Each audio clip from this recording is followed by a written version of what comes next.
일생 동안 당신이 반드시 읽어야 될 100권의 책 일당 100. 오늘도 정말 좋은 책들 여러분께 소개해드리겠습니다. 반갑습니다. 정프로고요. 네, 정박입니다. 네, 이지선입니다. 네, 오늘 소개해드릴 책이 제가 굉장히 좋아하는 그런 이제 종류의 책인 것 같습니다. 네, 일단 뭐 제목 좀 한번 소개 좀 해주실까요? 네, 에릭 호퍼. 에릭 호퍼. 저는 못 들어본 이름이라서 좀 부끄럽네요. 뭔가 유명하신 분이신가요? 아니, 못 들어보신 분들이 많을 겁니다. 부끄러울 이유가 없죠. 그래요? 무슨 말씀이세요? 네. 정프로님은 들어봤어요, 에릭 호퍼? 들어는 봤죠. 네, 그러니까 부끄러움은 종이 한 장 차이라. 당신이 부끄러워. 난 들어만 봤거든, 이름만. 그래요? 네, 그러니까 뭐 큰 차이가 없어요. 네. 그러나 못 들어본 걸 들어봤다고 창피하니까 아니면 뭐 한 번 이름만 들어봤는데 마치 읽은 것처럼 이런 게 진짜 부끄러운 거죠. 맞습니다. 네, 우린 그러지 맙시다. 네, 배우면 되죠. 네, 그렇습니다. 네. 정 부끄러운 순간이 되면 그냥 술 한잔 딱 하고 잊어버리면 됩니다. 저 좋아요. 그래요? 그러면 한잔 할까요? 네. 모르는 사람끼리. 우리 정박님도. 네. 아유, 예. 아니, 이건 또 우리 저번 주에 이어서 또 와인을. 그렇습니다. 이 몬테스 알바. 요거는 이제 한국에서 단일 브랜드로는요 1600만 병이 팔린 정말 어마어마한 베스트셀러 와인이죠. 굉장히 많은 분들이 사랑했던 지금도 사랑하고 계시는 그런 와인인데 일단 와인의 맛을 결정하는 거는 크게 그 포도 제일 중요하죠. 주요 원료니까 포도가 어떤 태양을 받고 어떤 흙에서 어떤 또 날씨와 맞춰서 자랐는가 가장 기본적으로 중요하고 또 그 다음에는 이제 어떤 통? 그렇죠. 통에서 이제 잘 숙성이 되었는가 또 얼마나 기간 동안 그 사이에 또 어떤 정성들 이런 것이 더해지는가 이런 게 이제 제일 중요할 텐데 요 뭐 몬테스 알파는 워낙 뭐 그쪽으로 유명하니까 세 번째 있잖아요. 뭐였죠? 누구랑 마시느냐. 누구랑 마시느냐. 뭘 하면서 마시느냐. 그렇지. 오늘은 취하고 싶은 밤이네요. 사실 그 코란에 보면 그 이슬람 같은 경우도 그 천국에 낙원에 3개의 강이 흐른다고 하거든요. 3개의 강. 네, 우유가 흘러가는 강이 있고, 그리고 꿀이 흘러가는 강이 있고, 그리고 와인이 흘러가는 강이 있다. 그러니까 사후에 저기 낙원에서 엄청나게 많은 포도주, 와인을 마실 수 있다 이렇게 돼 있죠. 젖과 꿀이 흐르는. 그게 이제 어렸을 때 생각했던 젖과 꿀이 흐른다는 그 이야기지 않습니까? 어렸을 때는 또 이상한 거 생각했겠죠? 아니 오히려 요즘 들어. 요즘 들어. 어렸을 때 그냥 젖과 꿀이라고 생각했는데 요즘 들은 어쩌면 그게 또 조금 또 다른 의미일 수도 있겠다. 생각을 또 하고 있습니다. 좀만 더 주세요. 좀만 더 갈래요? 네. 정말 너무 맛있네요. 여기 바로 몬테스 알파. 저는 와인을 별로 안 좋아하거든요. 맛을 모르고. 너무 맛있습니다. 좋습니다. 향이 좋네요. 여러분도 몬테스 알파 지금 요거는 뭐 백화점에는 뭐 당연히 다 있고요. 뭐 무슨 가자 주류센터 뭐 이런 데 있잖아요. 마트도 있고. 근데 어지간하면 다 있으니까 여러분도 여러분의 취향에 맞는 뭐 몬테스 알파에도 뭐 몇 년인지 뭐 이런 거에 따라 굉장히 또 빈티지니 어쩌니 하면서 다양한 맛들이 또 있거든요. 그런 것도 한번 잘 찾아서 하나하나씩 음미해 보시면 참 그 와인의 세계는 정말 넓고 깊은 것 같더라고요. 저도 아직 뭐 잘 모르겠습니다만 많은 분들과 함께 와인과 또 이렇게 한 잔 좋은 분들과 함께 또 책 얘기하면서 여러분 얼마나 좋을까 싶습니다. 몬테스 알파 와인 꼭 가벼워지네. 분위기 좋았는데. 몬테스 알파 까버네 소비뇽. 옛날 우리 까베르네 소비뇽 그랬는데 요즘 카보네라고 하나 보네. 여기 뭐 포도 품종이죠, 그죠? 까버네 소비뇽. 포도 리슬링 하듯이 포도. 정말님도 사실 술적으로 이렇게 제가 이제 연구 좀 하셨어요? 저는 이제 어릴 때부터 우리나라 첫 와인들도 그래요? 국산 와인도 마셔봤죠. 그래요? 또 술까지도 도대체 모르는 분이야. 아니 뭐예요? 술은 좀 봤죠. 그래서. 저희가 아까 처음에 얘기했잖아요. 모르면 모른다고 얘기하라고. 모르는 분야인데 제가 보니까 없어요? 아니죠. 이성관계. 이쪽은 좀 많이 약하신 것 같아요. 그거는 모르시죠? 그건 확실히. 그렇다고 넘어가죠. 그것까지 알 수는 없지. 다 알 수가 어딨노 나도. 우리 정박님 모르시는 게 있다니 반갑네요. 자, 그러면 오늘 소개해드릴 에릭 호퍼의 뭐 자서전도 있고요. 그다음에 맹신자들이란 책. 그래서 이제 에릭 호퍼라는 미국의 20세기 뭐 제가 참 좋아하는 철학자인데요. 그러니까 이분이 자서전을 1983년 이제 그 1902년에 태어나서 83년에 사망하셨는데 그 83년에 나왔어요. 자서전이 길 위의 철학자 해가지고 길 위의 철학자 우리나라에도 번역돼 있죠. 길 위의 철학자 에리고퍼 바로 그걸 중심으로 일부를 하고 그리고 이분이 평생 사실 떠돌이 노동자, 부두 노동자로 평생을 살았거든요. 독학을 했어요. 정규학교를 다닌 적이 없는데 철학과 교수 이런 거 아니고 전혀 아닙니다. 네. 그런데 이제 65세까지 부두 노동자를 했죠. 샌프란시스코에서. 네. 자 그렇게 했는데 그러니까 말 그대로 제가 보니까 좌와 보수와 진보, 부자 빈자 이걸 넘어서 가지고 아주 그 우리의 어떤 내용을 떠나서 그 형식에 대해서 아주 네. 잘 짚어낸다고 해야 될까? 그 삶과 사회에 대한 통찰이 아주 뛰어난 사회 철학자다. 이렇게 이제 볼 수도 있을 것 같습니다. 그래서 뭐 이념이라든지 종교라든지 정치라든지 이런 뭔가 특정한 우리가 생각과 사상과 인물에 집착하는 사람들 있잖아요. 아주 어떻게 보면 맹신하고 광신하는 네. 그런 사람들의 마음 심리 구조를 통찰을 하고 그리고 그런 뭐라고 할까 그 사람들의 어떤 그 아픈 마음이라고 할까 강팍해진 마음을 좀 달래주는 해독제 같은 그런 글들을 많이 남겼죠. 네네네 알겠습니다. 자, 하여튼 에릭 호퍼 이 사람은 그 20세기 그 83년에 82년에 이제 83년에 졸업했습니다. 하신 분이면 20세기를 거의 온전히 살아내신 분이네요. 그렇죠. 1902년에 태어나서 83년에 그러니까 우리나라로 82에 돌아가셨으니까 네. 그리고 그 아주 격동의 시절 네. 양차 세계대전과 그러네요. 미국 치면 대공황과 그리고 냉전과 이런 것들을 쫙 이제 다 살아왔는데 네. 네. 이분이 제일 먼저 낸 책이 이제 1951년에 낸 오늘 바로 소개드릴 맹신자들 이렇게 되어 있습니다. 1951년에 네. 이게 첫 책이에요? 네. 그러면 그 젊은 시절은 다 뭐 하셨대? 떠돌이 노동자. 떠돌이 노동자? 온갖 날품 안 팔아본 게 없어요. 뭐 예를 들어 귤도 오렌지도 따고 홉도 따고 온갖 노동이란 노동은 다 한 계절 노동자 생각이 돼요. 자 이번에는 자 어디 과수원 가가지고 뭘 따고 라즈베리 따자. 예, 이번에는 뭐 배추 하는 데 가고 그러니까 미국 그쪽을 돌아다니는 주로 서부 중심입니다. 우리가 철학자 하면은 보통 많이 배운 사람들 생각하잖아요. 근데 50년 동안 그러면은 그냥 뭐 어떤 교육을 받거나 그냥 독학으로 한 거죠. 그러니까 그래서 길 위의 철학자라고 하는 거죠. 항상 노상에서 쭉 그러니까 떠돌이를 왜 했느냐? 그러니까 정착하지 않은 거죠. 정을 붙이지 않은 거죠. 항상 이제 우리가 인생을 나그네 길이라고 하지 않습니까? 네. 진짜 말 그대로 나그네 철학자였던 거죠. 그러니까 아주 우리에게 시사하는 바도 크고 그리고 본래 우리가 예전에 한번 그런 이야기를 들었습니다만 그 공자전을 할 때 사상은 빈천에서 나온다 했지 않습니까? 가난하고 천한 데서 오히려 사상이 나오듯이 이분이 했던 말이 똑같은 말입니다. 신천지를 개척하고 새로운 것을 기도하고 새로운 형식을 만들어내는 것은 패배자들인 경우가 많다. 그냥 아포리즘이 거의 뭐 20세기 니체 같습니다. 아주 지금 우리가 들어도 너무나 전곡을 찌르는 말들이 너무 많아요. 그래요. 사실 이분이 그 맹신자들, 뭐 광신자들 다 번역은 true believer 해가지고 철저하게 믿는 사람들이란 뜻이에요. 영어 원제가 true believer, 철저하게 믿는 사람인데 이게 결국 지금 우리의 어떤 일어나는 현상들이 있지 않습니까? 지금 뭐 우리가 여러 가지 팬덤 정치랄까, 사이비 종교에 광신을 한다든지, 그리고 뭐 미국 같은 경우를 예를 들면 트럼프 현상이라든지. 이런 것들을 아주 뭐 거의 지금부터 거의 70여 년 전에 이 책이 나왔는데 지금 읽어도 어떻게 지금의 이야기를 똑같이 하고 있구나 이런 생각이 들어요. 그러니까 왜 이런 어떤 정치든 종교든 뭐 민족주의든 모든 어떤 대중운동은 사실은 같은 사람들을 타겟으로 한다는 거예요. 그래서 그 사람들이 어떤 사람들이냐? 좌절한 사람들이라는 거예요. 좌절하는 사람들. 좌절이라는 게 뭐냐? 인생에 좌절했다. 좌절이란 거는 여기서 뭐냐면 내가 내 인생을 뭔가 좀 잘못 산 것 같아.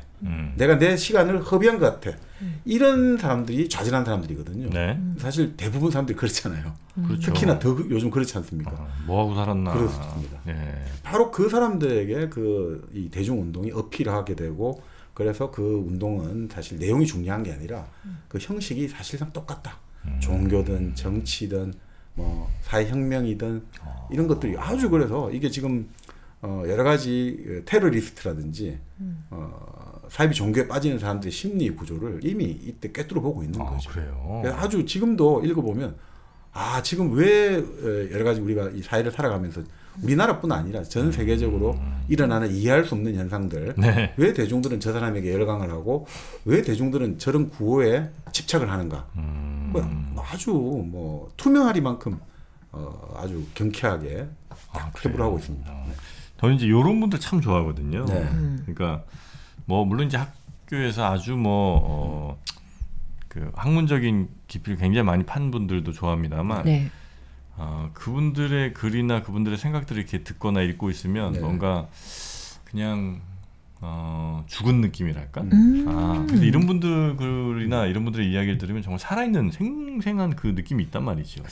날 것 그대로의 뭐 이런 네. 느낌인가요? 그리고 책에서 어떻게 잘 가공돼서 뭔가 이렇게 나왔다는 것보다 그냥 정말 길에서 그냥 이분들은 주무시고 길에서 돌아다니고 일하면서 얻은 뭔가가 있는 거잖아요.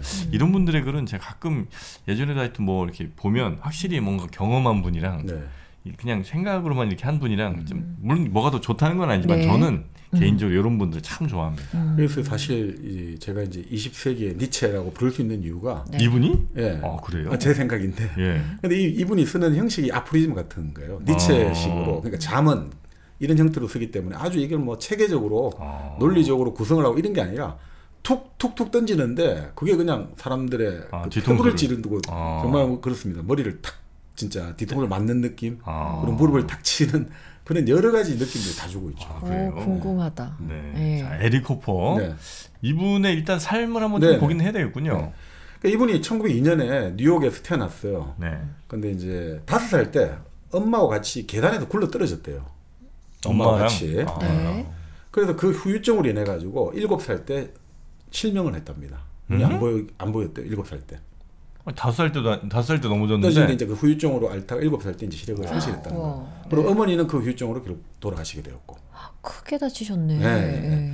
자, 그래서 그때 이제 이렇게 많이 어릴 때 큰 어떤 사고를 경험하고 나서 그 어린 시절의 기억은 잘 안 난다는 거죠. 그런 이야기를 합니다. 그때 그 기억은 잘 안 나는데 그 이후로 이제 엄마가 돌아가시고 나서 그 아버지하고 살아가는 살림을 친척이 왔는지 아니면 가정부 왔는지 그 마르타라는 아줌마가 와가지고 이제 그 집을 돌봐줬다는 거예요.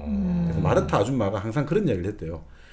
이분이 이제 호퍼잖아요, 성이. 네. 호퍼 집안 사람들은 살아남는 것 자체가 기적이다. 살아남는 것 자체가. 이 집안은 항상 단명한다 이거죠. 그래서 너 너무 앞날에 안달복달하지 마라. 어차피 너 마흔 못 넘겨. 그러니까 너 너무 막 걱정하고 너무 막 여기 매달리고 이럴 필요 없어. 어차피 너 마흔도 못 사는데. 어릴 때부터 그런 말을 많이 들었어요. 실명한 애한테. 뭐 그렇죠. 그런 말을 했다고요. 네네.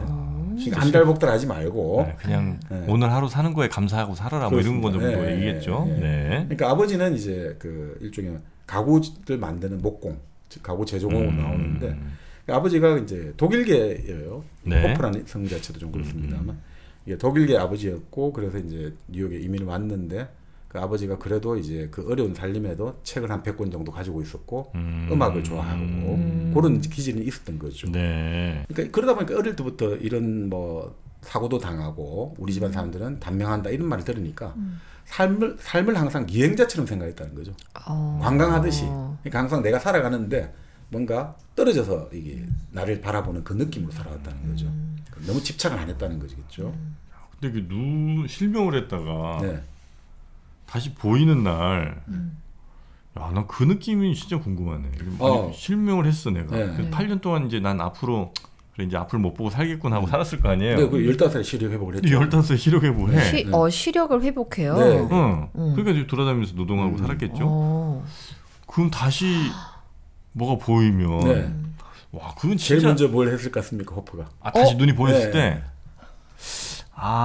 15, 그러면은 15세 시력을 회복했으니까 엄마 묘지 찾아가 1번.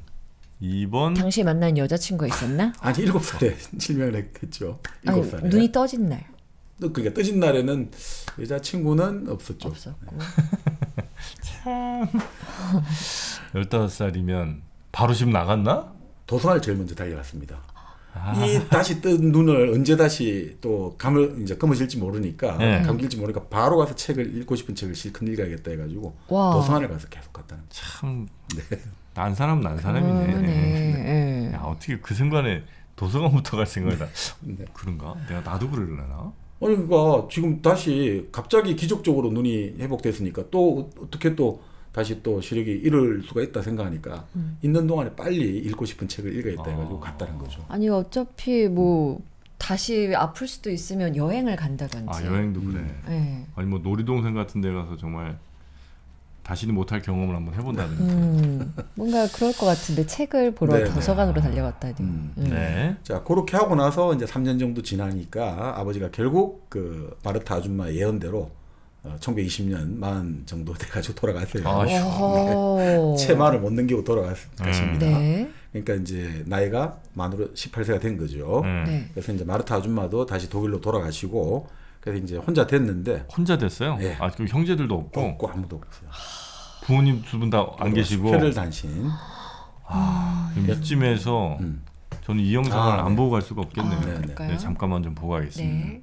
제가 처음에 아기를 낳아서 이제 조그만한 아기를 이렇게 탁 떠안았는데 제가 무슨 생각을 했냐면은 나의 탄생의 순간은 어땠을까라는 생각이 드는 거예요. 나를 이제 떠나보내기로 한 엄마는 나를 봤을 때 어떤 기분으로 봤을까라는 게 딱 생각이 드는 거예요. 아름다운 재단 18 어른 캠페인. 네, 아름다운 재단 18 어른 캠페인.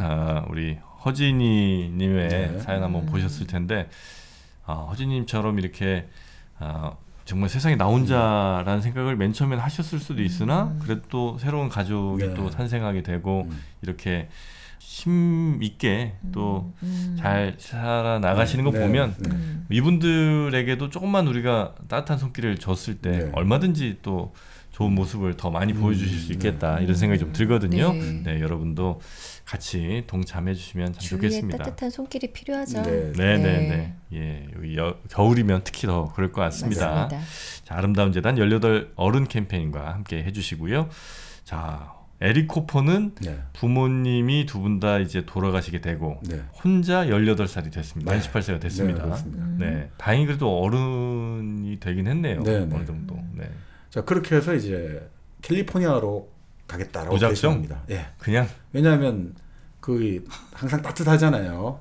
선키스트지 않습니까? 길가에 오렌지가 열린다더라. 노숙할 정도로 따뜻하다더라. 우리 예전에 분노의 포도에서도 오클라호마에 계속 흙바람이 불어오니까 그 조드 집안이 자 가자. 우리 서부로 가자. 이렇게 캘리포니아 가듯이. 근데 진짜 캘리포니아는 미국의 동쪽 위 끝에서 뉴욕이니까 동북 끝에서 서남 끝으로 가는 거죠. 대각선으로. 제가 이제 한번 해보지 않았습니까? 제가 한번 해봤잖아요. 차 갖고 한번 해봤잖아요. 차 갖고도 진짜 오래 걸리거든요. 한 뭐 시험시험 가느라고 한 일주일 걸렸어요. 이때는 뭐 차를 타고 가긴 좀 어려웠을 것 같아요. 1920년이니까 그래도 차가 타고 갈 수 있죠. 버스 같은 거 타고. 그래서 캘리포니아로 가요 그냥. 혼자. 아는 사람 하나도 없는데. 하나도 없습니다.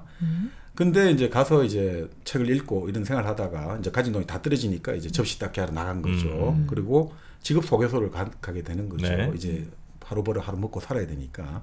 근데 여기 참 재밌는 이야기가 나와요. 나 이외에는 다른 누구도 원망하지 않는다. 이게 이 사람의 모토예요. 나 말고 다른 어떤 것도 원망하지 않는다. 이게 참 이 사람들, 그러니까 미국 사람들이 그렇게 뭐 나오는 게 있는데, 그러니까 자기 스스로 자기에 대해 책임을 져라. 이런 것들이 우리 분노의 포도에도 그런 대목들이 나오는데, 이게 항상 그 프런티어 정신하고 많이 연결되는 것 같습니다. 내 일은 내가 책임지는 거다. 그러니까 우리 그 G.I. 제인이라는 영화 있지 않습니까? 거기 보면 그 교관이 어떤 시를 읊는 게 나오잖아요. 그랬나요? 그 채틀리 부인의 연인에 나오는 그 저자, 그게 직접 나오는 건 아닌데 시가 그 D.H. 로렌스가 지은 시가 있죠. 시라고 할 수 있고. G.I. 제인은 그 데미 무어가 사랑과 영혼으로 참 그 좀 전 세계 연인이 된 이후에 그 청순했던 그 모습 바로 이제 변신했잖아요. 그렇습니다. G.I. 제인 한 명의 특수전을 어떤 군인으로 태어나지 않습니까? 봤어요. 특수부대 막 이거 하던 유명한 거 있잖아요. 맞아. 거기서 그 대목이 그 시가 그 나오잖아요. 이제 셀프 피티라 해가지고 로렌스 씨. 나는 야생의 어떤 동물도 자기 스스로를 동정하는 것을 보지 못한다 이거죠. 얼어 죽은 채로 나뭇가지에서 떨어지는 저 작은 새도 자기를 동정하지 않는다. 이런 정신인 거죠. 짐승들조차도 자기 연민을 가지지 않는데 하물며 인간이야. 그러니까 나는 내가 책임진다. 그러니까 모든 것은 어떻게 보면 내 탓이요. 이런 것들이 깔려 있는 거죠. 그래서 이 사람은 뭐 가서 그냥 이제 직업 소개서 가는데 그것도 이제 운이 좋아야 되잖아요. 그래서 이제 직업을 자, 너 오늘 어디 가서 일할 사람은 좀 손 들고 하지 않습니까? 네. 자, 그럴 때 이 사람은 관찰을 좀 해보니까 어떻게 하면 일자리를 잘 얻는지 그 알겠더라는 거예요.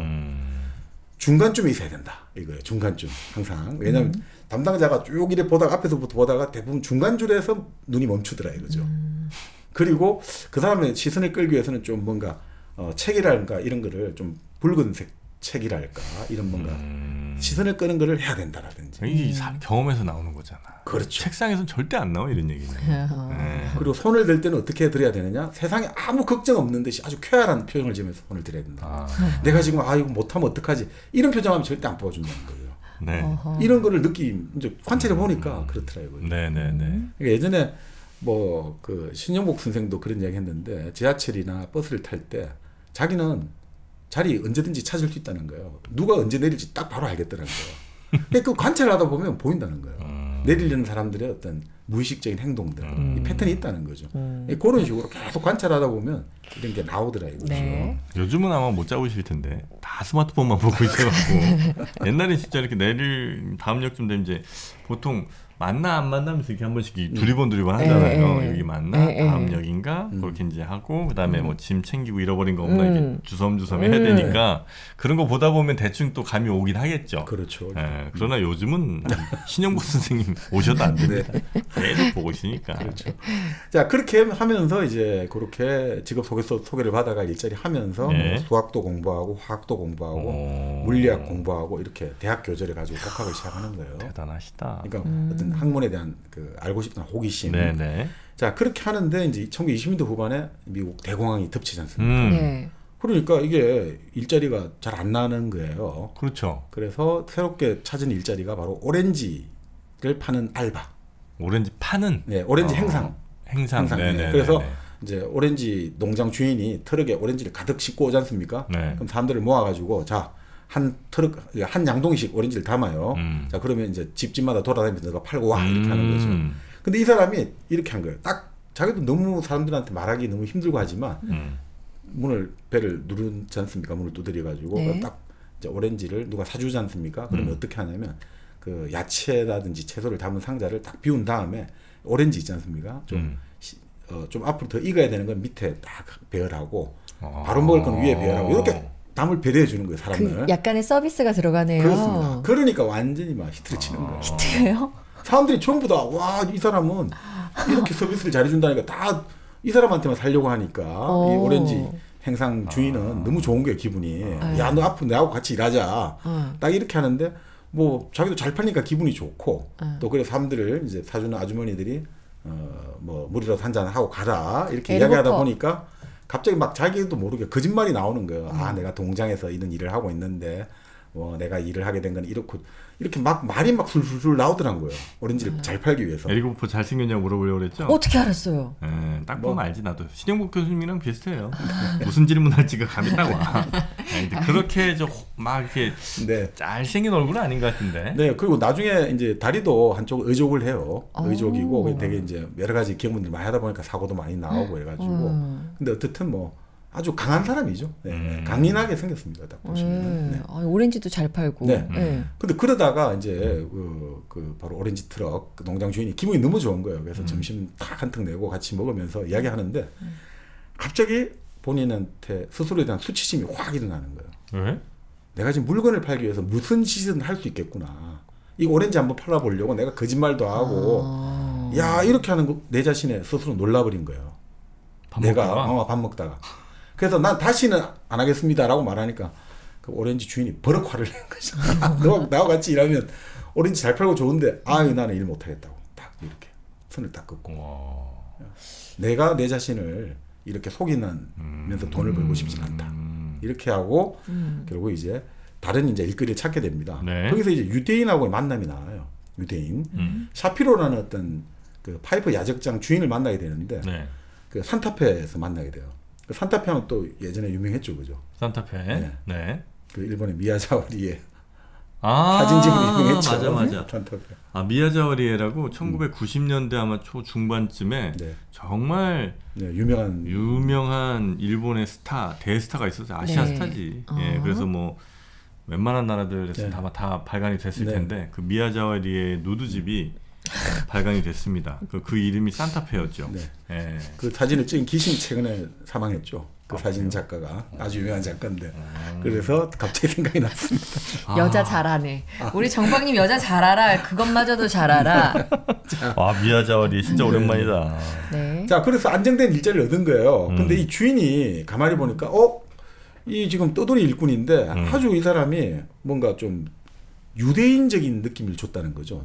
책 읽는 거 좋아하고 그래서 뭔가 그런 이런 것들이 너무 자기하고 맞아 떨어진다는 거예요. 이 샤피로라는 유대인 주인은 본래 대학 교수가 되고 싶었는데 삼촌이 이 재산을 물려준 거예요. 그래서 그냥 이런 파이퍼 야적장 주인이 되어서 일을 하고 있습니다만 그런 항상 책을 좋아하는데 일꾼이 책을 좋아하니까 뭔가 같이 이야기를 많이 주고받은 거죠. 네. 그러면서 이제 이 호퍼가 유대인에 대한 관심이 많아져요.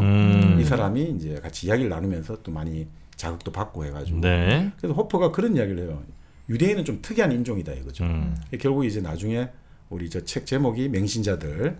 그래서 이런 이야기를 합니다. 본래 이 맹신자들, 이 맹신이라는 것들 이거를 발명해낸 게 유대인이라는 거예요. 절대신 유일신을 만들면서 결국 맹신하는 것들, 유일신, 맹신 이걸 만들어냈다는 거죠. 그래서 그게 상당히 우리에게 어떤 정신적인 질병도 만들어낸 동시에 또 그게 만들어냈기 때문에 하나의 문명을 만들어냈다 이렇게 보거든요.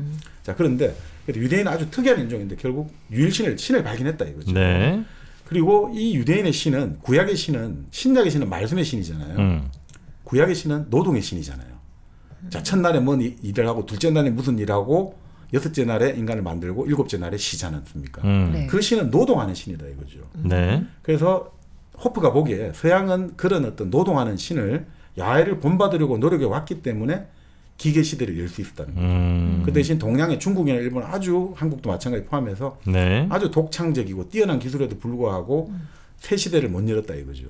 이런 어떤 정신적인 기반이 노동하는 신을 근본으로 깔고 있느냐 아니냐의 차이가 이제 이런 식으로 이제 이야기를 쭉 펼쳐나가고 있습니다. 그러면서 이제 이건 이 사람의 생각인데 고대 유대인은 인간의 얼굴에 나타나는 상형 문자를 해독하는 능력이 뛰어났다는 거죠. 모든 인간은 얼굴에 그 문자를 그러니까 하나의 모든 인간의 얼굴은 책이라는 거죠. 그걸 해독을 해야 되는데 그걸 해독하기는 쉽지 않다 이거죠. 그래서 사실 인간의 얼굴에는 그가 생각하고 행동하고 모든 것이 이제 각인이 된다. 그래서 인간 얼굴을 통해서 자기 비밀을 드러낸다. 그래서 아주 극소수만 그걸 해독을 한다. 우리 관상하고도 비슷한 거예요. 그런 식으로 이제 유대인 관련해 가지고 2년간 생활을 하면서 잘 지냈는데 결국 샤피로라는 이제 주인이 별세를 하면서 결국 이제 그 일도 이제 끝나게 됩니다. 근데 돈을 좀 모았을 거 아닙니까? 2년간 안정적인 일을 했으니까. 그래서 그 생각을 해요. 이 모은 돈 가지고 나 도서관만 다니고 1년간 이 돈이 다 떨어질 때까지는 일을 안 해야겠다. 오로지 방하고 도서관만 왔다 갔다. 진짜 자유로운 영혼이다. 그렇게 해서. 그러니까 뭐 결혼하고 이런 생각 아예 없었군요. 아예 없습니다. 1920년대, 30년대. 그래서 이제 나름 책을 좀 읽었다고 생각하니까 지금까지는 좀 어떻게 보면 별로 읽을 생각을 엄두를 못 냈던 성경이라든지 이런 책을 읽기 시작했어요. 근데 성경을 읽으니까 첫 구절부터 감동의 경류에 휩쓸렸다는 거죠. 왜 그러냐니까 보통 위대한 인물들의 막 잘난 점만 이게 있어야 되는데 구약 읽어보니까 못난 점도 적나라하게 다 드러낸다 이거죠. 우리 다윗 같은 경우는 그 밧세바를 취하기 위해서 자기 부하 우리야를 사지로 몰아버리고 뭐 그런 것들이 있지 않습니까? 그리고 뭐 거기서 보면 온갖 타락들, 잘못들 이런 게 나오지 않습니까? 그러니까 이게 너무 좋더라는 거예요. 인간의 모습을 있는 그대로 받아들이고 그리고 이 생명의 어떤 강인한 본질, 무조건 좋고 약하고 귀엽고 부드럽고 이런 게 아니라 그 좋고 나쁜 걸 다 드러내주는 그런 본질에 몰두한 사회는 절대 감상적으로 흐르지 않는다. 이런 이제 결론을 내린 거죠. 그래서 이제 재밌는 이야기를 해요. 보통 우리가 성경에 과부와 고아와 나그네를 환대를 해라 이런 것만 나와 있는 줄 아는데 여기는 이런 대목도 있다는 거죠. 싸움이 나면 가난한 자를 편들지 말라는 냉정한 충고도 같이 있다는 거예요. 가난하다고 해서 무조건 편들지 말라. 그러니까 이런 어떤 그 유대의 어떤 정수를 담고 있는 구약이라든지 이걸 읽으면서 자기는 지금까지 내가 읽었던 과학과 다른 어떤 종류의 인간의 정신에 강인함이 숨어 있구나. 이런 이제 생각을 하게 되는 거죠. 그래서 결국 자기가 읽어보니까 이 유대 쪽 그 성경에 흐르는 생각들은 내세의 복을 받고 이런 게 아니라고 이 사람은 생각을 해요. 네. 제일 중요한 거는 현세에 골몰하고 있다 이거죠. 현세. 고대 유대인들은 자기가 바라본 관점에서는 내세에 대한 생각이 없다 이거죠. 어떤 은총도 지상의 생을 능가하지 못한다 이거죠. 그래서 구약에서 읽어보니까 최고의 보상은 오래 사는 거다 이거죠. 노아도 오래 살았고 그때 우리 김수한무 했던 무드셀라 제일 오래 살았고 네. 그런 것들이 나오지 뭐 그렇게 아주 뭐 우리 죽고 나면 이런 것들은 없더라 이거예요. 그래서 자기가 이제 바라본 관점입니다. 그래서 네. 오히려 이 구약 성서에 쭉 나오는 그 이스라엘 민족의 역사에 나오는 그 상상의 진실 있지 않습니까? 이게 오히려 정말 맥박이 뛰는 육체와 같이 느껴졌다는 거죠.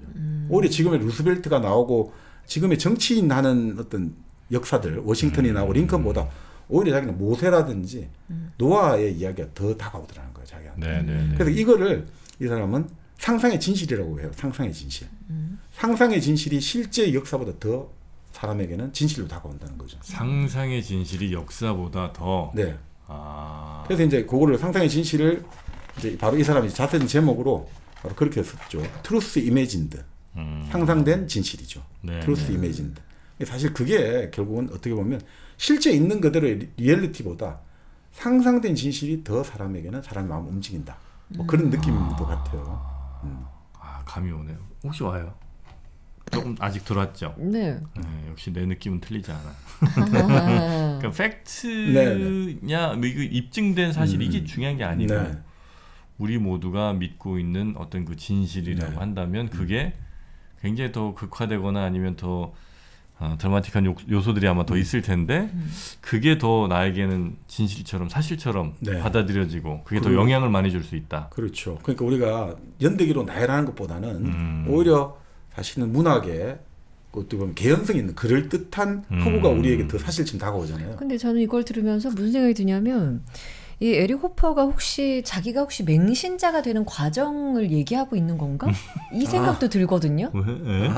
왜 성경에 너무 빠져서? 아니 그렇지는 않습니다. 그런 건 아니에요. 네네. 그러니까 성경도 지금의 이제 이게 뭐 하나님하고 이런 거하고는 다 다르죠. 항상 거리를 두면서 자기가 바라보고 있는 거죠. 항상 메타적으로 생각하는 거죠. 그러니까 성경, 그러니까 하나님 혹은 뭐 주님을 나의 어떤 구주로 모시고 이게 아니고 문자로 받아들이는 게 아니죠. 성경에 그냥 감동한 거 같아요. 그렇습니다. 네, 성경에 이런 스토리가 있었어? 내가 못 봤네? 네, 굉장히 감탄을 좀 했던 것 같습니다. 그러니까 그 서사 구조랄까. 그리고 거기서 다루고 있는 인간의 모습들. 이게 감동을 하고 있는 거죠. 자, 그렇게 살다 보니까 이제 돈이 떨어졌지 않습니까? 1년이 지났어요. 1년이 지났어요. 근데 갑자기 그런 생각이 드는 거죠. 자, 그러면 내가 다시 이제 죽을 때까지 매일 일하러 가야 된다. 이런 생각이 나니까 갑자기 피곤해지는 거예요. 지금까지 책만 보고 간단하게 그냥 뭐 샌드위치나 먹고 살다가 돈 다 떨어졌어요. 이제 다시 일을 해야 된다. 그러니까 갑자기 자살을 하고 싶다는 생각이 움트기 시작해요. 자살을 하고 싶다. 자살을 거꾸로 하면 살자입니다. 네. 자, 그래서 고민 엄청 해요. 권총으로 자살할까 하니까 그는 경찰 이제 무기를 구입하려면 경찰의 허가를 그때는 얻어야 되고 또 가스로 이제 하려면 옆집에 이제 피해를 줄 수 있고 가스가 노출되면 그리고 뛰어내리고 차에 치는 것은 너무 참혹한 것 같고 그래서 자기가 내린 결론은 독약밖에 없구나. 그래서 독약도 또 여기서 연구가 많이 나오는데 이 구체적으로 말씀드리면 좀 곤란하니까 그 독약도 잘못 먹으면 막 속이 부식대가 다 타는 게 있고 그러면 최대한 이제 고통을 적게 해가지고 의식을 잃게 하는 독약을 연구해가지고 삽니다. 그래서 사가지고 이제 교회에 나가서 이제 교회에 가야 되죠. 저 들판 시내를 벗어나서 거기서 실행하기로 합니다. 왜냐하면 그렇게 해야지 먹다가 갑자기 마음 변해가지고 이렇게 하면 안 되잖아요. 교회에 있으면 도와줄 사람도 없고 그러면 차라리 뭐 만약에 나 도와주세요 하고 달리다가 결국 독이 퍼져 죽을 거 아니겠느냐. 그래서 교회에 나가기로 딱 결정을 해요. 자, 그래서 약병을 들고 따뜻한 밤 공기를 가르며 이제 걸어갑니다. 근데 이제 아주 이 사람 그 당시 상황 표현을 참 잘해요. 근데 전차들은 경적을 울리고 있어요. 자기는 지금 죽으러 가고 있는데 밤 공기는 따뜻해요. 전차는 경적을 울리고 가로등은 불빛이 밝아요. 그리고 지나가다 보니까 식당 안에 이 창문으로 보이는 웨이트리스는 바쁘게 돌아다니고 있어요. 그래서 그런 이야기를 하죠. 이 거리가 끝이 없다면 좋겠다. 영원히 걸을 것이다. 발은 피곤하지 않을 것이고 나는 초조해하거나 불평하지도 않을 것이다. 이런 생각이 들었다는 거죠. 죽을 마음 먹으면 다 예뻐 보여 또. 다 아름다워 보이고. 그렇습니다. 그러니까 갑자기 이 삶이라는 게 끝없는 길로 느껴지면서 갑자기 자살에 대한 반발감이 생겨나요. 그러니까 생이라는 게 결국 길 같다고 많이 하지 않습니까? 우리 뭐 영화 라스트라다 길도 있고 뭐 온갖 노래 김민기 선생의 길도 있고 뭐 시인들의 그 고은 선생, 이문열 작가 뭐 그 많죠. 그 어떤 자살하러 갔다가 결국 길을 걸어가다가 결국 이 자살의 욕구가 순치되는 그런 게 나오죠. 네. 그래서 결국 이제 황량한 벌판에 도착했습니다. 결국 그렇게 한 모금을 딱 마셨는데 갑자기 무수한 바늘들이 입안을 찌르는 것 같아요. 그 독. 아, 마시긴 마셨어요? 한 모금을 마셨어요. 바늘들이 막 입안을 찌르는 것 같은데 갑자기 이 뭐라고 할까? 자기 감정, 격정이 폭발을 해버리는 거예요. 자기 감정이. 그래서 갑자기 이걸 내뱉고 침을 뱉으면서 기침을 계속 본능적으로 뭐 하게 된다 봐요. 그 다음에 약병을 집어 던져요. 그 죽으려고 했던 약병. 어둠 속에서 약병이 툭 하고 떨어진 소리가 났다는 거예요. 이건 비슷한 것 같아요. 이문열의 젊은 날의 초상에도 그런 대목이 나거든요. 자살하러 이제 약을 탁 들고 왔다가 창수령을 넘어가지고 동해 바닷가에 가서 결국 약병을 던지죠. 바닷가 비슷한 대목들 같아요. 물고기들은 뭔 죄야. 맨날 사람들이 그렇게 자살하다 실패하면 병 하도 던져갖고 걔네들만 그 약 맨날 먹어요. 그래서 바다가 그렇게 큰가 보다. 다 다 희석시키려고. 받아들이잖아요. 네. 다 받아들이니까. 네. 그러니까 뭐 그런 대목들이 아주 어떻게 보면 우리에게 그런 이미지들을 현상시킨 것 같습니다. 이게 어둠 속으로 약병을 던졌는데 툭 떨어진 소리가 났다. 결국 그것은 이제 죽음과의 결별이고 이제 그렇죠. 나는 삶의 소리죠. 삶의 희망이 열리는 소리 아닌가 싶습니다. 그래서 이제 달리기 시작합니다. 흙탕길을 달리고 시멘트 포장도를 달리고 달리는데 자기 발자국 소리가 마치 박수 치는 소리 같았다는 거죠. 이 참 표현이 좋아요. 이 사람은. 내가 이제 달리는 소리가 마치 이 세상이 나를 향해서 박수를 보내주는 소리 같았다. 이렇게 멋있다. 나오죠. 붐비는 사람들이 틈으로 끼어들 때까지 계속 달렸다. 이렇게 나오죠. 그러니까 우리 정프로님이 좋아하는 그 순교자도 마지막 대목이 결국 항상 혼자 떨어져 있다가 사람들 속으로 섞여 들어가죠. 그렇죠. 해밍웨이의 무기여 잘 있거라도 마지막으로는 병원을 나와가지고 저 길 건너 호텔로 사람이 있는 호텔로 들어가는 걸로 나와요. 뭔가 들어간다. 사람들 속으로 들어간다. 이런 느낌 같습니다. 만약에 저 근처로 에릭 호퍼가 그때 달려왔다면 저는 그냥 시원한 아이스 아메리카노 한 잔 타주겠습니다. 그거만한 또 뭐랄까 함께 나누고픈 그런 게 없잖아요. 그리고 또 아마 삶의 의지가 많이 생길 거예요. 그 이미 뭐 마음을 고쳐먹고 달려왔습니다만 그 사람에게 따뜻한 위로, 그러니까 시원한 위로죠. 시원한 위로. 좋아, 잘했어. 자, 커피 한 잔 시원하게 하고 다시 이제 한번 달려보는 거야. 너의 발자국이 바로 너를 향한 박수 소리였어. 내가 또 박수를 쳐줄게. 1kg. 1kg 커피. 네, 1kg 커피. 1kg 커피. 지난주에 제가 타드렸죠. 물에다가. 잘 녹는 거 봤어요. 봤죠. 너무 맛있잖아요. 너무 향이 좋아서 좀 놀랐어요. 그렇습니다. 어떻게 이렇게 물에 탔는데 향이 날 수가 있는 걸까? 아르테미스였죠. 아르테미스였죠. 그거 그렇게 향을 잘 보존하는 게 정말 기술입니다. 우리 이상호 대표가 또 그거 기술 연구하느라고 다 빠졌어요. 어디가 빠져? 왜 그래? 박수 좀 쳐드려야겠어요. 발자국으로 제가 박수 쳐드립니다. 자, 그렇게 여러분도 1kg 커피와 함께 여러분의 삶에 응원 받으시고 위로 받으시고 힘찬 하루 맞이하시기 바라겠습니다. 1kg 커피, 늘 여러분의 삶의 무게 1kg을 줄여드립니다. 좋았다. 좋네요. 그렇지. 1kg만 줄여줘요? 더 줄여줘요, 이왕이면. 이게 먹을 때마다 계속 줄어주니까. 먹을 때마다 여러분의 삶의 무게를 1kg씩 줄여드립니다. 자, 그렇게 해서 이제 결심을 하는 거예요. 이제 그러면 도시에서 내가 죽지 못해 사는 그런 일상적인 노동자로 살기보다는 나는 이제 길로 나서야 된다. 도시에서 도시로 이어지는 길로 나서야겠다. 그러면 나는 결국 이제 떠돌이 노동자가 돼야겠다. 그래서 이 도시에서 저 도시로, 그래서 이어지는 그 길 속에서 나는 뭔가 이 낯설고 새로운 기회를 찾겠다 해가지고 바로 그날 한 명의 노동자는 죽고 한 명의 방랑자가 새로 태어났다. 이렇게 생각하죠. 노동자는 죽고 방랑자가 새로 태어났다. 좋은데요. 네. 어떻게 보면 우리가 더 이상 희망이 없는 상황 같은데 그게 아니라 그러면 나는 이런 죽지 못해 사는 일꾼보다는 차라리 떠돌이 일꾼으로 항상 낯설고 새로운 그 경험을 하고 싶다. 이걸로 이제 바꾸는 거죠. 그래서 결국 이제 뭐 LA를 떠나가지고 애너하임에 도착해서 식당 자비를 하다가 또 그다음 샌디에이고 가가지고 또 여러 가지 밭 깔고 가지 치고 농약 뿌리는 농부가 되었다가 뭐 별별 일을 다 하는 거예요. 이제 정말 뭐 모든 일을 다 하고 이제 트럭을 타고 그 우리 인력 그 시장 하듯이 네. 자 무슨 어디 일하러 갈 사람 하면 우르르 모으지 않습니까? 그 트럭 타고 가서 도로 공사도 하고 모든 일들을 다 하고 있습니다. 자 그렇게 하면서 이제 샌디에이고에 30년대 초에 오게 됩니다. 네. 샌디에이고에. 근데 이제 지금은 샌디에이고가 뭐 아주 뭐 또 캘리포니아에서 잘 나간 도시입니다만 그 당시에는 뭐 선원들하고 그 몸을 파는 여자들만 사는 아주 작은 마을에 불과했대요. 근데 여기서 경찰들에게 잡혀가지고 임시 수용소에 수용됩니다. 왜요? 네. 뭐 떠돌이라서 잡힌 것 같아요. 불황자처럼. 그렇죠. 근데 여기서 자기는 앞으로 쓰게 될 모든 글들의 씨앗을 키우는 계기가 되었다는 거죠. 그래서 이게 참 자기가 잘 모르겠는데 자기는 창조적 환경이라는 게 혼자 조용히 앉아서 쓰는 게 아니라 가장 바쁘고 사람들하고 많이 뒤섞여 있을 때 결국은 그런 아이디어가 탁탁 샘솟더라는 거예요. 자, 그렇게 해서 200명이 모여 있었는데 자기가 이 200명하고 같이 있으면서 너무나 다른 경험을 하게 됐다는 거죠. 이 200명 중에 대부분의 사람들이 손상되고 찌든 얼굴이고 몸 한쪽이 다 훼손되어 있더라는 거예요. 장애를 가지고 있고. 자, 그러니까 이게 지금까지 우리가 보통 바라볼 때 사람들이 표준적으로 이렇다 뭐 사람이 다 그렇지 이런 게 없더라는 거예요. 다 제각각이더라는 거예요. 그리고 거기서 자기는 자기 자신에 대한 자기 비하를 사라졌다는 거죠. 이렇게 어려운데도 다 열심히 살아가는데 내 스스로가 나를 비할 일은 전혀 없구나. 이런 것들 네. 힘도 가지게 되었고 또 결국 이런 생각이 드는 거예요. 여기 있는 사람들은 대부분 다 적응 불능자라는 거예요. 적응을 잘 못한다는 거죠. 자, 그렇기 때문에 이 사람들이 안정적인 직업을 가지면 충돌할 수밖에 없다 이거죠. 그래서 이제 이 사람들은 대부분 가장 안정적이지 않은 떠돌이 노동을 하는 거죠. 그러니까 여기 있다가 저기 있다가 정을 붙일 이유가 없으니까. 그러면 여기서 한 2주일 있다가 한 달 있다가 또 딴 데 가고 끊임없이 이제 노상에서 당기면 된다 이거죠.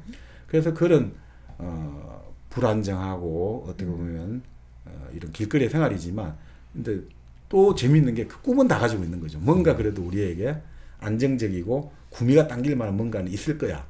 근데 그 꿈이 있으면 계속 갈 수가 있다 이거죠. 네. 그래서 이 호프가 재밌는 말을 합니다. 우리는 꿈을 이뤄주는 사람을 절대 감사하게 생각하지 않는다는 거죠. 왜냐하면 그 사람은 우리의 꿈을 파괴했기 때문에. 꿈을 이루어주는 사람을 절대 우리는 그 사람에 감사하지 않는다는 거죠.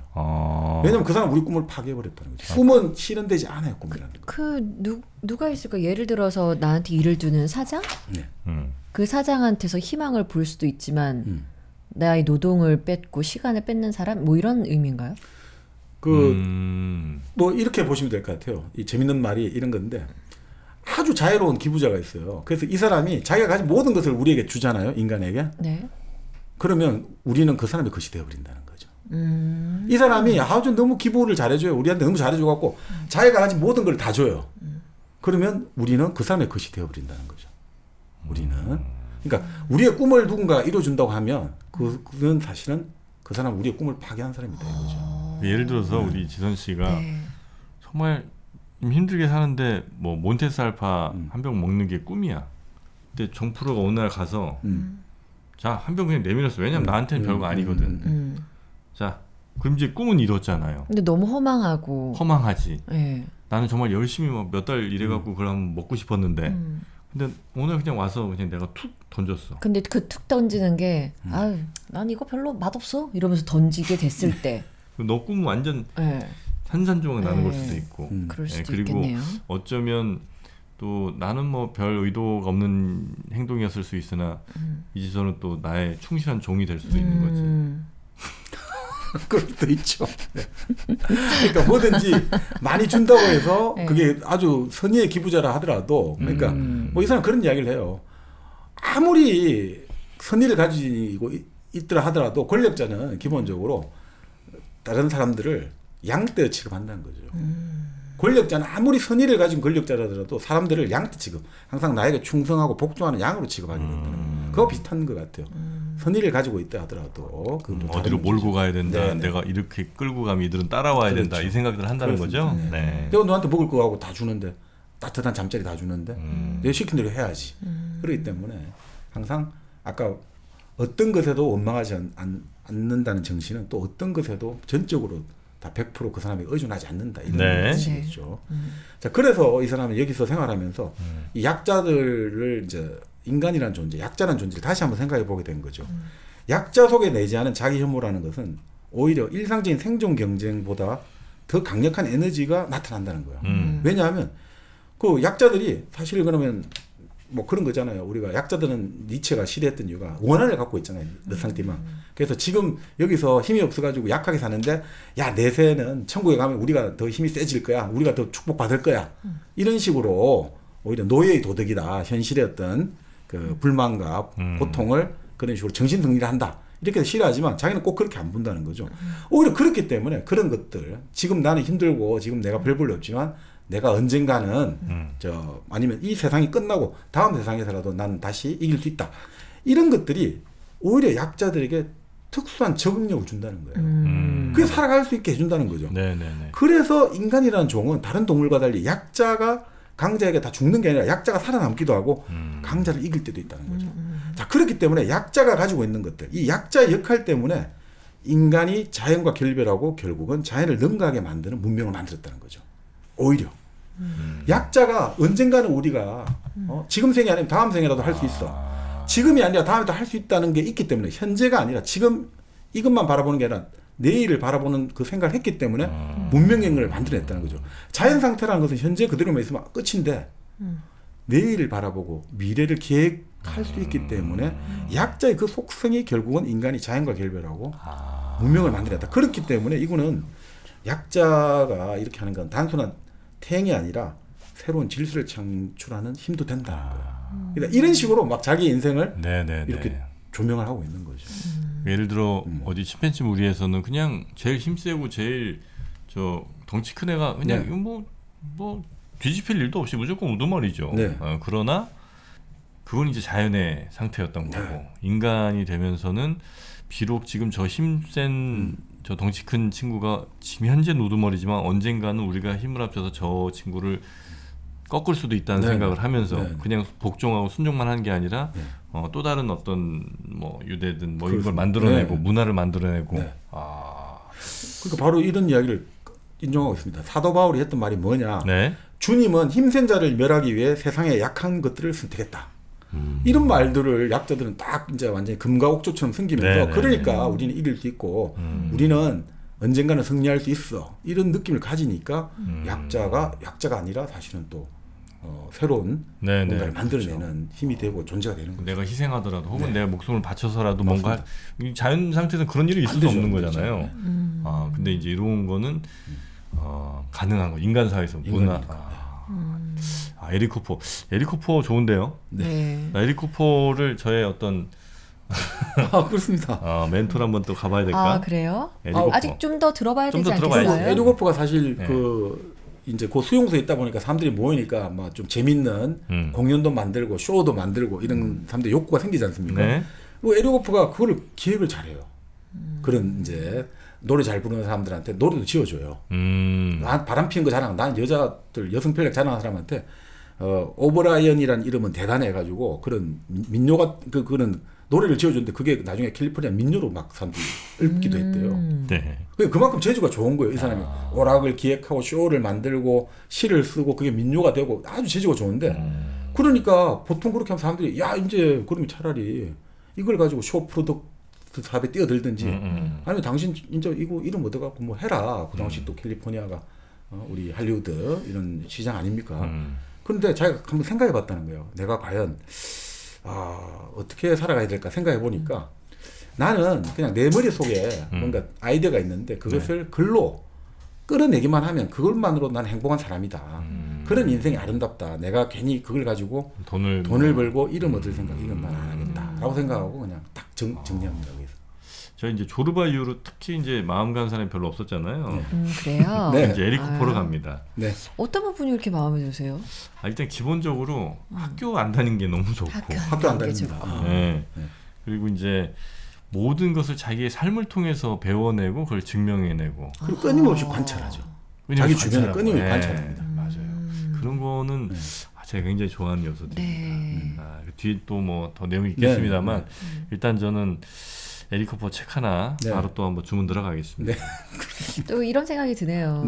정프로님이 너무 무거운 게 아닐까. 자기의 삶, 그러니까 길 위에 있다고 했잖아요. 나는 좀 무거운데 이 가벼운 어떤 자기가 사실 삶이 가벼운 사람이 어디 있어. 다 무겁지. 근데 자기의 길을 최대한 가볍게 만들려고 노력했고. 그 부러운 거 아닙니까? 아, 그럴 수도 있네.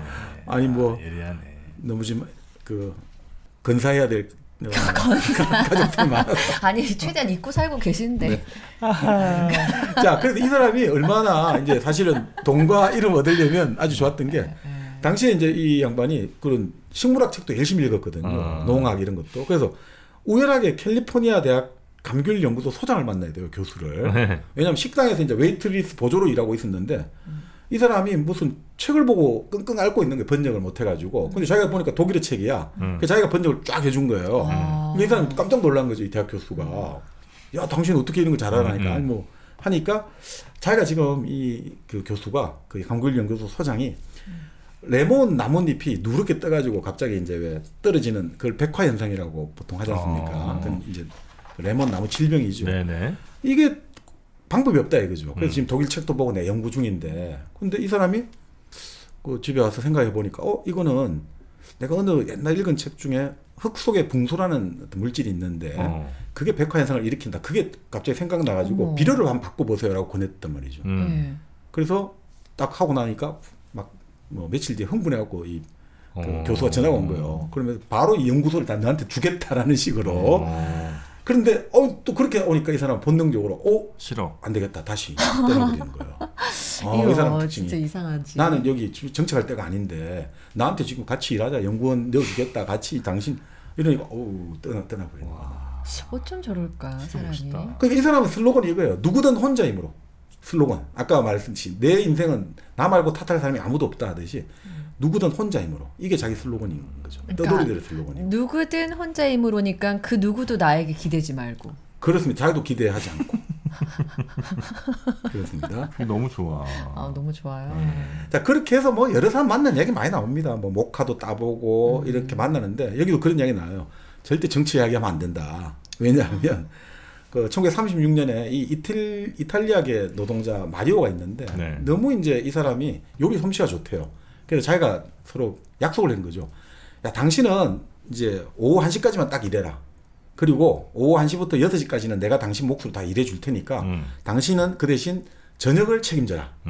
마리오가 워낙 이태리 요리를 잘하니까. 그렇게 해서 이제 아주 몇 달간 이야기를 하고 서로 재밌게 살았다는 거예요. 왜냐하면 그래서 이 사람은 딱 일을 하고 오면 마리오는 음식을 멋있게 딱 장만해 놓고 또 와인을 지금 이렇게 딱 한 잔씩 따라주면서 또 이 사람이 막 들려주지 않습니까? 여러 가지 학문 이야기 들려주니까 마리오가 너무너무 재밌어 하는 거죠. 그런 관계 잘 가다가 그때가 1936년이었는데 이 사람이 무솔리니를 비판한 거예요.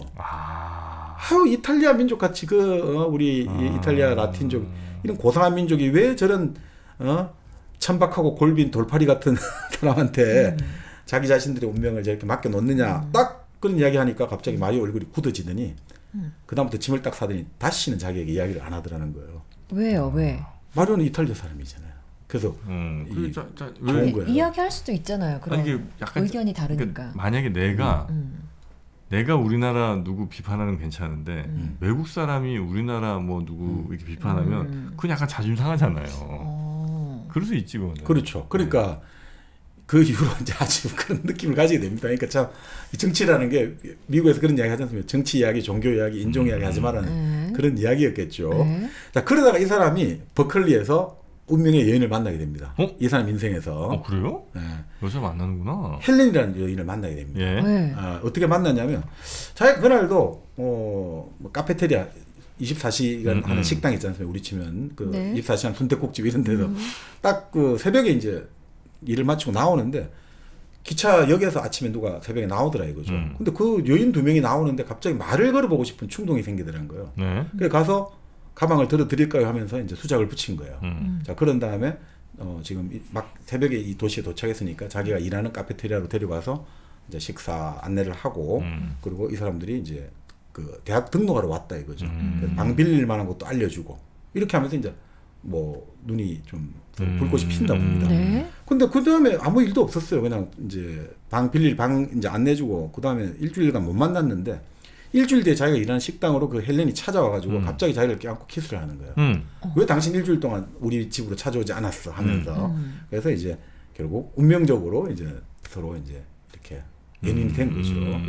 그래서 그때 이런 이야기를 한 거예요. 이제 나는 완전히 그 순간부터 다른 사람이 되었다. 내가 이제 앞으로 어디로 가건 어디서 끝이 나건 헬렌의 그 믿을 수 없이 다정한 얼굴은 나와 함께 있을 것이다. 50년이 지난 지금도 나는 손을 뻗어 만져보고 싶을 정도로 생생한 그녀를 눈앞에 보고 있다. 다 그런 지금 이제 죽을 나이가 이제 80세 이 나이에도 50년 전에 딱 23세 만났던 그 헬렌의 모습이 눈앞에 지금 생생해가지고 손을 뻗어서 만져보고 싶을 한 30대 아니에요? 30대? 지금은 이때는 이제 23살. 헬렌 만날 때는 이렇게 30대네요. 30대. 30대입니다. 네. 네. 자 그렇게 해가지고 이제 결국 이제 뭐 이 헬렌하고 이제 그 연애가 시작되는 거죠. 네. 어떻든 12시가 넘는 시간에 그 처녀가 찾아와가지고 자기에게 사랑 고백을 하는 것들. 여기 너무 감동을 받은 거죠. 그래서 이제 저녁 식사 초대를 받고 이제 가서 이제 이야기를 나눕니다. 그래서 가서 막 이제 자기가 이 사람이 똑똑하잖아요. 온갖 물리학, 과학 이야기하니까 헬렌이 이제 어느 날 그런 이야기를 하는 거죠. 왜 당신은 물리학과 수학에 대한 재능을 쓰기냐고. 그냥 당신은 제2의 아인슈타인 될 수 있다. 그러니까 공부를 하자. 이렇게 하니까 이 사람이 그때 이런 생각이 드는 거죠. 이건 별 의미가 없는 일이다. 이 헬렌은 지금 나를 원더맨으로 만들려고 한다. 슈퍼맨으로. 그리고 그걸 자기 의무라고 생각한다. 이 똑똑한 사람을 내가 어떻게든 간에 이 인류사에 공헌하는 위인으로 만들어야 돼. 이거를 생각하고 있는데 이거는 미친 짓이다. 이런 생각하는 거죠. 나는 헬렌을 사랑하지만 그녀의 기대를 정당화하는데 얼마 남지 않은 내 인생을 소비하는 건 불행한 일이라는 생각이 들었다.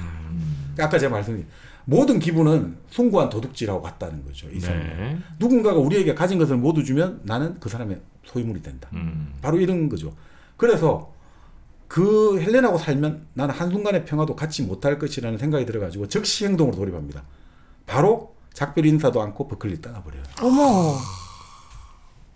아 너무 이상한 사람이네. 제가 이런 말 해서 죄송하지만. 아니요, 근데 그런 제목들은 좀 있어요. 예전에 우리 이병주 작가의 행복의 사전도 그 주인공이 아주 뛰어난 사람인데 이제 거기서 책에서 나오는 대로 하면 신문사에 이제 취재 기자가 아니라 교열부라는 사막에 들어갔다 이거죠. 그래서 사람들이 아니 너같이 똑똑한 사람이 취재부, 정치부, 경제부 가야지 이러니까 뭐 계속 그렇게 있단 말이죠. 그럴 때 그 같이 있는 차성이라는 여인이 아주 집안도 좋고 근데 이 사람 보는 눈이 있어요. 당신은 앞으로 출세를 해야 돼. 그리고 당신 나 좋지. 나하고 결혼하려면 저 하늘에 달을 따오고 해를 따와라 이러거든요. 그럴 때 이 주인공 행복사인 주인공 서재필이 결별해버려요. 아니다 이거야. 저도 이러다 보면 나는 끝날 것 같아요. 맞습니다. 이거 네. 만약에 그 여성분의 사랑 그리고 이제 아마 여성분의 그 의지 같은 것들이 만약에 더 들어오기 시작하면 이 사람은 그냥 그때가 끝인 거예요. 에릭 호퍼는 이렇게 우리가 책을 읽을 일이 없어요. 그 사람이 인생 끝이야. 정말 좋다 에릭 호퍼. 네. 그래서 이제 탈출하고 또 떠나요. 멀리 떠나요. 근데 이제 회복하는데 몇 년이 걸리죠. 사랑의 상처. 자기가 뭐 이별하고 왔지만 몇 년이 걸리는 거죠. 그리고 지금까지 한 번도 외롭다는 느낌을 안 가졌는데 생애 첫 외로움을 느낀 거예요. 엄마 아버지 다 돌아가셔도 외롭다는 느낌 한 번도 안 가졌는데 이 이제 헬렌하고 헤어지고 외로움을 알아버린 거죠. 네. 그래서 그 시절은 이제 또 이제 너무나 고통스러울 때는 기억이 잘 안 난다 이거죠. 희미한 기억밖에. 참 재미있습니다. 너무나 고통스러운 시절은 사람은 사실 기억하고 싶지 않으니까 기억이 안 난다 이렇게 되죠. 그래서 이렇게 나옵니다. 마음이 따뜻한 장녀 지니의 도움을 받았던 기억이 난다. 이렇게 나와요. 근데 얘기는 뭐 제가 보면 이렇게 나옵니다. 레스토랑에서 이제 그 지니라는 여인을 만나가지고 이야기를 하니까 이제 지니가 아파트를 초대를 해요. 그래서 이제 서로 이제 어떻게 하다 보니까 몸을 섞게 되었는데 돈을 주려고 하니까 지니가 거절해요. 그래서 이 사람이 사금 이제 싣는 거 있죠. 모래 가서 사금. 이것도 해가지고 그 병에 사금을 좀 담은 게 있었거든요. 그래서 돈을 안 받으니까 사금을 선물로 주겠다. 뭐 이렇게 해서 그 관계가 좀 이렇게 유지되고 이런 게 나와요. 네. 자, 그렇게 하면서 이제 아주 자기가 이제 기억나는 인생을 살아가면서 가장 우아하게 생각했던 또 다른 떠돌이 일꾼을 만나게 됩니다. 헬렌하고 동시에 이 앤슬리라는 그 사람이 자기 마음속에 남아있는 가장 우아한 사람들 중에 하나인데 이 앤슬리도 같이 이제 뭐 예를 들어가지고 목화밭에서 만났는데 서로 이야기를 안 해요. 근데 이야기를 안 해도 이 사람 딱 보는 순간 갑자기 막 그런 느낌 있지 않습니까? 야 뭔가 놀라움의 느낌을 가지는 거 있잖아요. 이 사람의 얼굴을 바라보면서 와 정말 사람은 아까 말씀드린 대로 얼굴에 자기 자신이 스스로 만들었는데 뭔가 쓸쓸함이 있고 다른 별에서 온 것 같은 그런 뭔가를 있더라는 거죠. 그 사람의 얼굴에. 네. 그래서 이제 이 사람하고 같이 목화 일을 따르는데 나중에 이제 품삯을 계산할 때 목화밭 주인이 막 사람들이 대체로 정리를 잘 안 해놓잖아요. 그러니까 후리치게 하려는 거예요. 얼마를 땄는지 매일 몇 번을 땄는지 이런 걸 막 후리치게 하려니까 이 사람 앤슬리가 아주 이렇게 이야기를 하더라는 거예요. 차분하게 이야기하면서 나는 에릭하고 내하고 매일 5번씩 따고 무게 잰 거를 다 기억하고 있습니다. 뭘 며칠에 몇 시에 에릭이 몇 그램을 땄고 나는 뭐 몇 킬로를 땄고 이거 나는 그러니까 내 머릿속에 그 120회가 다 기억돼 있으니까 이렇게 말하니까 주인 꼼짝없이 돈은 그들 다 내주는 거죠. 그만큼 근데 막 돈 내라고 난리도 안 치고 아주 차분하고 온화하게 딱딱 들이대니까 농장주인 꼼짝을 못 하더라고요. 그래서 참 그런 느낌이 있었는데 문제는 이제 앤슬리와 같이 화물열차를 올라타다가 그 당시는 이제 우리도 예전에 그 기차 있지 않습니까? 통합열차, 통근열차. 기차 가고 있는 거를 잡아 타기하고 또 도착하기도 전에 뛰내리고 하잖아요. 그 앤슬리하고 그때 떠돌이 일꾼들이 그렇게 많이 했나 봐죠. 근데 자기가 올라탄 이제 화물칸 지붕 위로 앤슬리가 오려고 하는데 자기가 오지 말라고 했는데 곡선철로해서 이게 앤슬리가 오다가 이게 돼버린 거예요. 이 몸이 이제 기차 쪽으로 빨리 들어가니까 자기도 앤슬리 잡으려고 뛰어들었다 다치게 되고 그런 거 많거든요. 기차 그러니까 우리가 기차 갈 때 진행 방향으로 가야 되느냐 역방향으로 뛰어야 되느냐 그냥 뛰느냐 이거에 따라 크게 다치거든요. 아니 그냥 진행할 때 뛰면 안 되는데 그러니까 이런 식으로 하다가 이제 일꾼들이 많이 하다 다친 거죠. 아이고야. 그래서 이제 앤슬리가 죽게 되고 결국 이 사람은 병원에 가서 이제 며칠간 이제 입원을 하게 되고 자 그런 식으로 이제 계속해서 뭐라고 할까 이 사람들을 만나게 되고 다양한 사람들을 만난 그런 일들이 많이 있습니다. 그래서 여기 책을 보면 참 다양한 사람들을 많이 만났고 그래서 이 사람은 소설을 썼으면 참 좋은 소설을 썼겠다는 그런 이야기도 많이 합니다. 그래서 결국 이제 자기는 영원한 이방인으로 이제 살아갔던 거죠. 영원한 이방인으로 살아가고 그래서 이제 이 돈에 대한 문제도 아주 참 뭐 재밌는 이야기 많은데 뭐 돈 한 번도 안 모았겠군요. 돈은 그러니까 쓸 만큼 모았다가 또 다 쓰고 나면 다시 또 일하고 이런 식이죠. 그래서 그런 식으로 이야기하는데 돈을 뭐 혐오하고 이런 사람은 아니에요. 이 사람은 이런 이야기를 절대 권력을 휘두르는 사람들은 항상 돈을 정오한다. 왜냐하면 그 절대 권력을 휘두르는 사람들은 사람이 자신의 뜻에 따라 움직이고 그리고 그 공포를 이용해서 권력을 지탱하는데 돈이 있으면 돈이 또 권력이 대해주잖아요. 그래서 절대 권력 휘두르는 사람들은 이제 돈을 정오한다고 보는 거죠. 그러니까 이 사람은 돈 자체는 기본적으로 오히려 절대 권력에 대항해서 선택의 자유를 준다고 봐요. 그래서 뭐 오히려 돈이 역할을 멈추는 순간 진보는 종말한다고 봐요. 그래서 이 사람 아주 재밌는 이야기를 해요. 문명의 몰락은 통화의 붕괴로 나타난다고 봐요. 화폐의 붕괴가 문명의 몰락이라는 징조라는 거죠.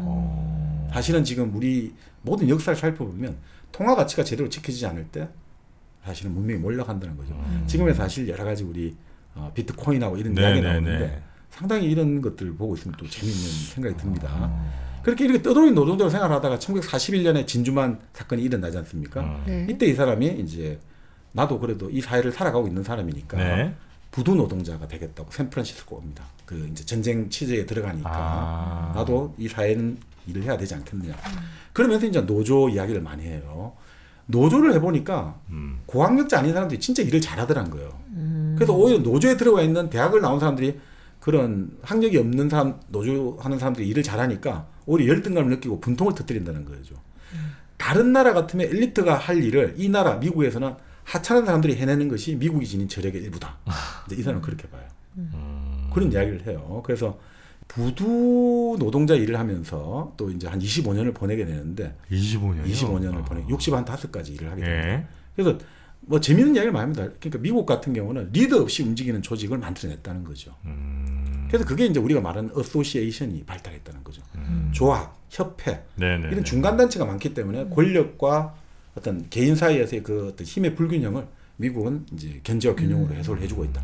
단순한 상권 분립 갖고만 이게 권력의 견제 균형이 되는 게 아니라 미국은 이런 어소시에이션, 이 조합이라든가 이런 이제 협회라고 할까 이런 단체들이 많이 활동한다. 뭐 이런 이야기를 쭉 합니다. 근데 아주 재미있게 냉철하게 꼬집습니다. 그러니까 이런 이야기죠. 근데 자기가 이 노조에 들어가게 된 거는 정말 특이한 경우라는 거예요. 전쟁 때만 노조가 신참에게 문호를 개방한다는 거예요. 전쟁이니까 왜냐하면 노조는 평상시에는 귀족 클럽 가입하는 것보다 더 배타적이라는 거예요. 아니 우리도 뭐 대기업 노조 상당히 배타적이지 않습니까? 그래서 그런 이야기를 해요. 사실은 뭐 우리가 교육받은 사람들보다 보통 사람들이 더 여유가 있다, 뭐 더 사람들이 인정이 있다는데 그거는 감상적인 생각이다 이거죠. 그 보통 사람들이 갈망하는 것은 다 귀족이라는 거예요. 그래서 오히려 더 사실은 배타적이다. 이 사람들 그런 걸 절대 뭐 힘이 없고 약하다 해서 막 이 사람들 편들어주고 이런 게 아니에요. 아주 꿰뚫고 있습니다. 그래 그 사람들은 이렇다 이런 식으로.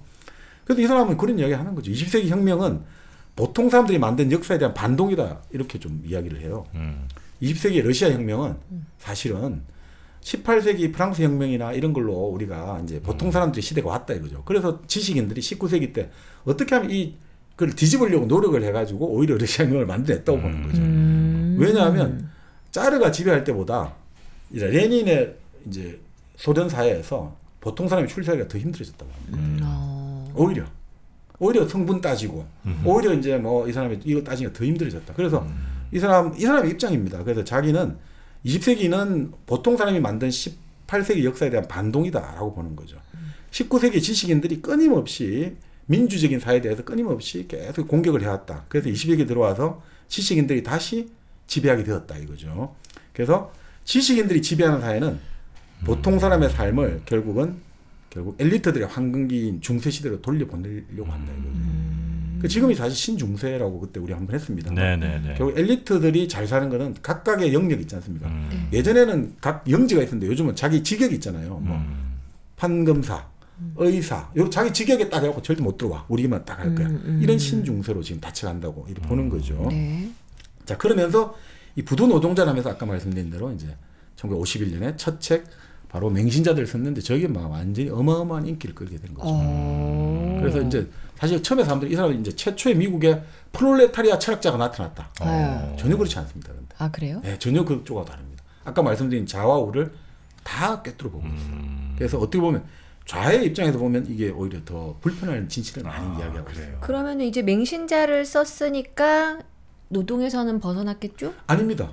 1968년까지인가 그러니까 이 사람이 65세까지 계속 부도 노동을 합니다. 책은 썼고 책 잘 됐고 네. 그런데도 계속 노동하고 그리고 이제 그때 이제 자기 평생의 추종자 겸 팬 겸 하여튼 서로가 존경한다는 여성이 등장해가지고 이제 비서 역할과 이런 집도 얻어다 주고 아파트 챙기고 이런 이걸 이제 일을 하게 되는 거죠. 그것도 재밌겠는데요. 아니 자 그렇게 해서 이제 뭐 그 생활을 하는데 이 사람 지론은 그렇습니다. 자기가 인생을 지금 83년에 돌이켜 보면 행복이란 거의 없다 이거죠. 행복이란 자기가 아무리 생각해봐도 그리고 이 사람 재밌는 말 합니다. 모든 불행은 행복을 추구하는 데서 온다. 그러니까 행복 자체를 생각하지 마라. 우리 정프로님 이야기하고 일맥상통하죠. 그래서 그런 이야기를 하면서 항상 자기가 막 우울감을 가지지 않습니까? 이제 맹신자 책을 좋은 데서 내겠다니까. 근데 가만히 생각해 보니까 노력하면 누구나 좋은 책 쓸 수 있다. 노조에서 아무리 창력 없는 사람도 일 잘해내듯이 다시 나는 부도 노동자의 평상심으로 자기 자신을 다잡았다는 거죠. 별거 없어 이런 식으로. 자 그렇게 하면서 이 사람이 참 보면 뭐 그 이후에 뭐 재밌는 일화들이 많습니다. 그러니까 아주 재밌는 이야기들이 많은데. 그 이제 이야기들을 모아가지고 인터뷰를 아주 잘한 게 있어요. 그 책에 보면. 근데 거기에서 보면 이게 정말 참 뒷탄 생각들을 많이 하는데, 그러니까 그런 이야기 하는 거예요. 의미 있는 생활이 뭐냐? 돈 많이 벌고 인정받고 이런 거냐? 딱 이 사람은 배우는 생활이 의미 있는 생활이다. 배우는 생활. 네. 그래서 이 사람이 이런 아포리즘 남겨요. 교육의 역할은 뭐냐? 배우려는 의욕과 능력을 몸에 심어주는 게 바로 교육의 역할이라는 거죠. 교육은 지식을 주는 게 아니라 뭔가를 배우고 싶다 하는 의욕을 심어주는 게 교육이라는 거죠. 평생 배워야 되는 거고. 그렇습니다. 우리가 이제 학교 다닐 때 배워야 되는 거는 학교 다닐 때 뭐 학교 다니고 하는 거는 어떻게 배우는지 그 배우는 게 얼마나 좋은 일인지를 알려주는 정도고요. 그렇습니다. 그래서 마찬가지로 의미 있는 일을 찾는데 일에 의미가 있어야 된다는 생각 자체를 버려라는 거예요. 이 세상에 많은 사람들이 만족감을 느낄 수 있을 만큼 충분히 의미가 있는 일이라는 건 있을 수가 없다. 그래서 일에 의미가 있기를 요구하는 것은 모렴찬 인간이다. 모렴차다. 그렇게 생각하지 말고 하루 6시간 주 5일 이상만 일하면 된다는 거예요. 그러니까 일에 자기 자신을 망가뜨리지 말라는 거죠. 일이 끝난 다음에 생활이 시작된다고. 일과 생활을 분리해라. 오히려 이 사람은 그렇게 생각합니다. 그러면은 정박님께 묻겠습니다. 지금 일당백에서 지금 하고 있는 거 일입니까? 배움입니까? 정박님이 하고 계신 거? 지금 우리가 하고 있는 이 일당백. 우리? 응. 우리는 일단 배우잖아요. 정박님한테. 배움이에요? 일이에요? 둘 다예요? 저는 배움이죠. 저도 배움이죠. 배움이잖아요. 즐거움이죠. 네. 그리고 우리 정박님도 뭐 물론 아니 저는 배우는 거죠. 또 이게 하면서 책 읽으시면서 거죠? 정리하면서 다 배우는 거예요. 배웁니다. 보시는 분들은 뭐예요? 배움이잖아요. 배우면서 커피 한 잔도 하시고. 네. 그러니까 배움의 역할은 아까 말씀드린 지식의 컨텐츠가 아니라 애티튜드를 기르는 거. 배우고 싶다는 우리가 욕망을 심어주는 게 있다는 거죠. 또 다른 책, 나 에리크 포 책 막 사고 싶잖아. 얼마나 좋은 배움입니까? 좋다. 일단 그럼 저는 이 에리크 포 책 좀 살 테니까. 저 빌려주시면 안 돼요? 전자책으로 살 건데. 선긋기 오지네. 에릭 호퍼 책을 전자책으로 사는 것도 좋을 것 같습니다. 왜냐면 아포리즘 위주로 돼 있어가지고 그때그때마다 하나씩 음미하시면 되니까. 그래요. 자, 일단 그러면 저희가 잠시 후에 2부에서는 맹신자들 책을 이제 읽어드릴 거고 혹시 지금 못다 해주신 뭐 에릭 호퍼의 뭐 남은 여생이라든지 뭐 이런 것들 얘기는 혹시 2부에서 좀 더 이어질 수 있으면 있도록 하겠습니다. 자, 그럼 저희는 너무 기대되는 에릭 호퍼. 여러분도 혹시 뭐 생각 있으시면 이게 근데 옛날에 나온 책이죠? 맹신자들하고 그리고 에릭 호퍼 기리의 철학자 뭐 2005년, 6년 네, 2010년도 이렇게 나왔네요. 지금은 팔기 팔긴 해요. 있습니다. 하여튼 저는 뭐 전자책으로 한번 가보겠습니다. 자, 그러면 1부는 여기서 마무리하고 에릭 호퍼 2부에서 에릭 호퍼의 맹신자들. 지금 우리 사회를 보면 혹은 뭐 미국 사회를 보면 이 막 정말 맹신자들이 많죠. 추종자들. 이런 사람들은 도대체 왜 그러는가. 그런 것들이 이제 잘 분석한 책이라는 거잖아요. 아주 궁금합니다. 저희는 1단계 2부로 돌아오겠습니다.